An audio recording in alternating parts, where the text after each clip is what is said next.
I am not a savior of mankind. I am not in the holy business. I am only interested in describing how I function. This state is the natural state of being.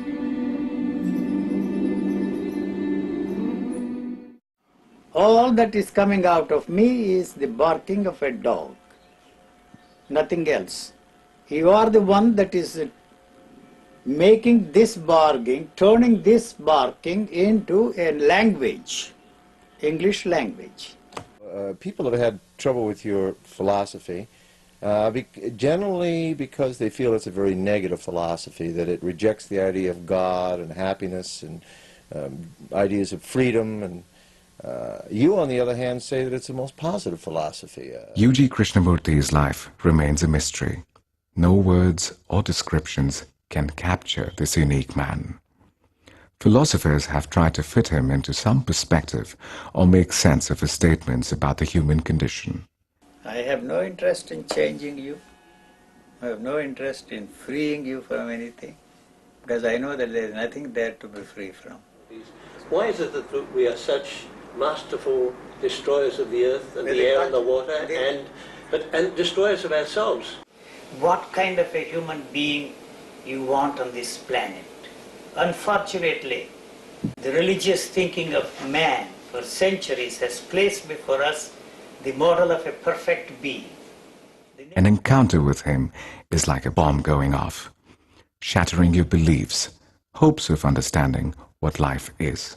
Because it seems to me that of primary importance that we investigate the actuality, the possible reality that the physical body contains the whole human being, that the body contains consciousness, the whole thing, and that the experiencing of myself through the body and through the senses is really the only way to understand life. Anything we know of life is a speculation on our part, and what we are trying to understand, touch or experience life is through the help of the knowledge we have. So thought is something dead, you see. His quest was to find out if there was anything like enlightenment, or was it a figment of man's imagination?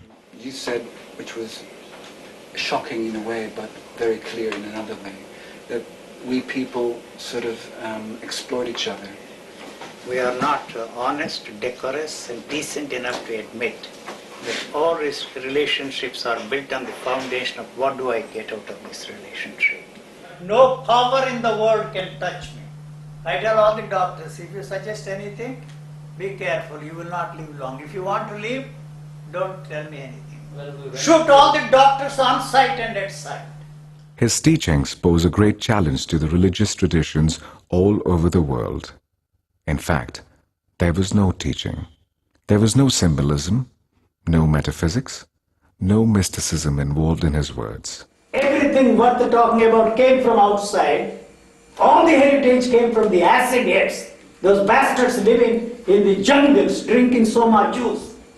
And they thought that they were all spiritual experiences like it. Nothing to the Indian heritage in that nonsense. Simple, straightforward common sense and honesty is what you're recommending.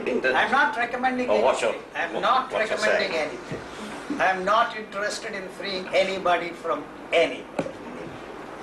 As a matter of fact, those people who are after or pursuing the permanent pleasure, that's all that they are interested in, permanent happiness, will be better off hanging around gurus than coming to visit me. They are not going to get anything here. This is not what they are interested in.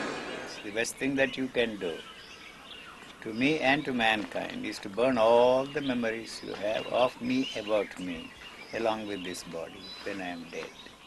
U.G. died on 22nd March 2007 at the age of 89 in Vallecroce, Italy, at the villa of a friend. U.G. never showed any fear or concern about dying, insisting that life and death cannot be separated. When clinical death takes place, the body breaks itself into its constituent elements, and that provides the basis for the continuity of life. In that sense, the body is immortal.